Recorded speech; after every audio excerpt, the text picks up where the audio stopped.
Hello, everyone, and welcome to this edition of the Armstrong Williams Show. Thank you so much for joining us. There are very few people in this country, and I'm not a politician, so I'm not one to blow sunshine and say what people want to hear. But there are very few people in this country who have the guts to stand on principle, to say what they believe, willing to take the spears, and also the accolades that come with it. And we're really pleased to have Senator Rand Paul as our guest for at least the first segment, who's hosting a Success for Our Children. It is a forum on school choice. He will be joined by co-hosts Senators Lamar Alexander, Mike Lee, and Tim Scott. The senators will speak with various panels composed of parents and students from Washington, D.C.'s top-performing charter and private schools, as well as advocacy organizations from the school choice movement. This is taking place tomorrow from 10:30 a.m. to noon at the Kennedy Caucus Room in 325 Russell Senate. Also joining us is our co-host David Modell. But let us welcome Senator Rand Paul to the air. Senator Paul, thank you so much for joining us. Well, thanks for having me. Why is school choice so pivotal, especially today given our educational challenges? Well, I think the status quo is just not working. In my home state in Kentucky, in Louisville, our largest city, we have 18 school districts that are judged to be failing with a 40% high school graduation rate. And when you poll people who live in that section of town and you say, are you for charter schools? 80% of the people who live there respond and say yes, but the Democrats in the legislature refuse to allow a charter bill to come forward. The educational establishment has fought us tooth and nail. So I'm going to be talking about the D.C. program, which is not only charter schools but voucher schools tomorrow. And today I met in Tennessee with the Tennessee charter school folks in Nashville, and I was blown away by the kids that go to the school and their parents and how they get involved, and how these parents are scratching and clawing to get their kids into magnet schools or charter schools because the traditional schools are havens for drugs and fighting and just are chaos. But there are really some great schools out there, and a lot of them are public, but they are schools that they allow them to innovate by getting rid of Washington controls and letting local people make the decisions. David? Senator, thank you. I hear what you're saying. I'm just concerned that when we start creating this choice thing, I am one of those Democrats, by the way, when we create this choice thing, that we're creating a pay-for system, and really we no longer have a public school system. And doesn't that concern you that so many people potentially fall through the cracks who then just fall into cracks of ignorance for the rest of their lives? I think that's what's going on right now, in the public schools. If you look at a lot of the D.C. public schools, we're spending $20,000 per pupil, and they're havens for drugs and fightings and war. But what you find is the kids who get vouchers have a 90% graduation rate, and the average for D.C. schools, traditional schools, is closer to 40%. So really, no, it's a godsend to these kids to get a chance to choose their school. And I think kids ultimately, they come from God but belong to their parents while they're on this earth, and their parents make a decision. The state should not decide where you go to school, should not decide whether you want a religious school or a private school or a public school. This is a choice that should be left up to the parents. I think the question is whether it's public charter, a choice or whatever. Where does the failure lie? Does it lie in the parent? Does it lie in the teacher? Does it lie in the educational bureaucracy? Does it lie in the union?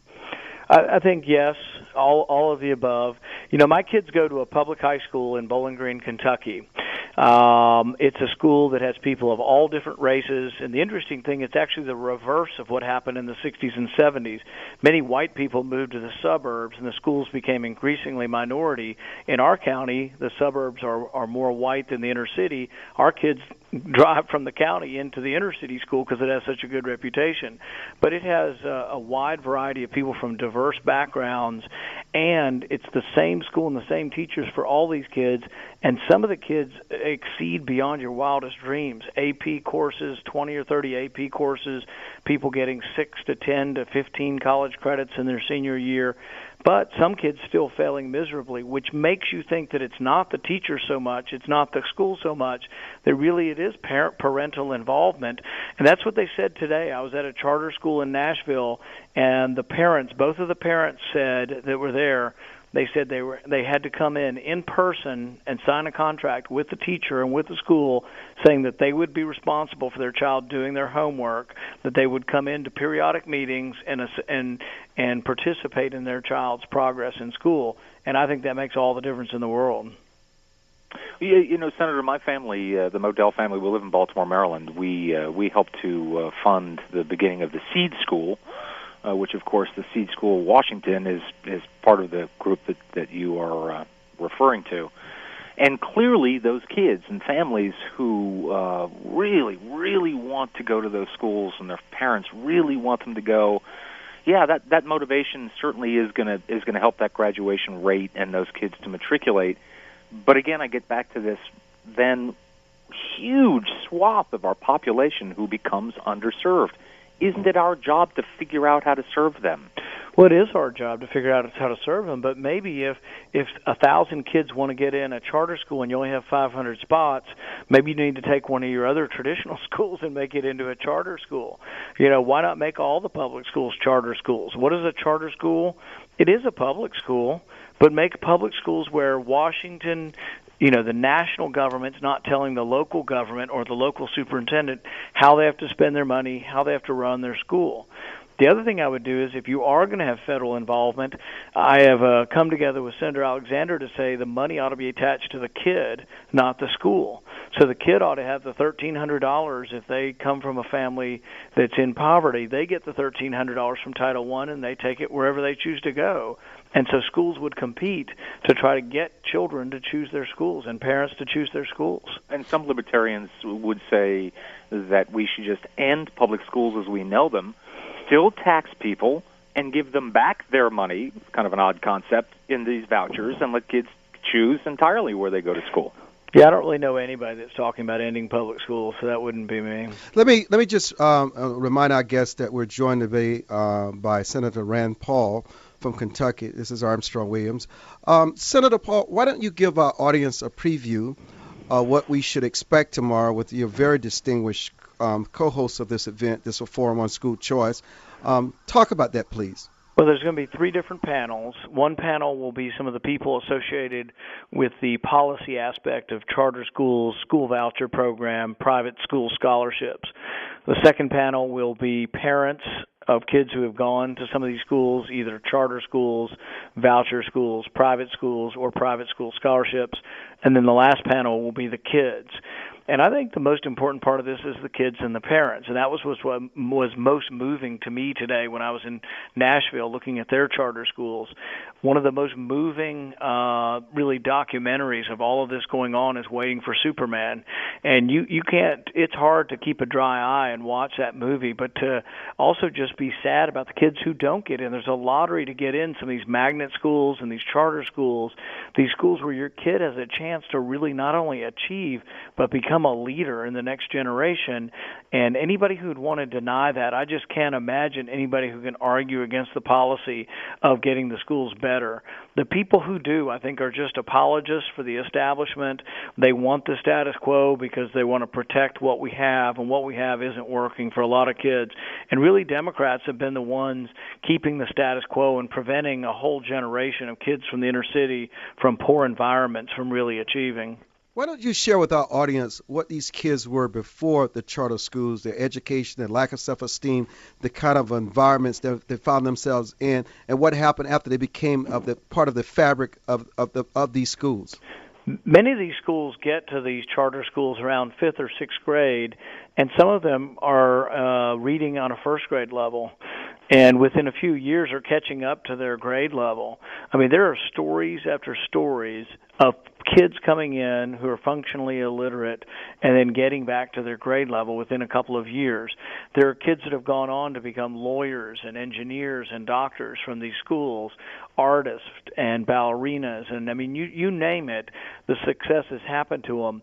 The one thing they said at the Kipp charter school that we went to today in Nashville was they go 2,000 extra hours.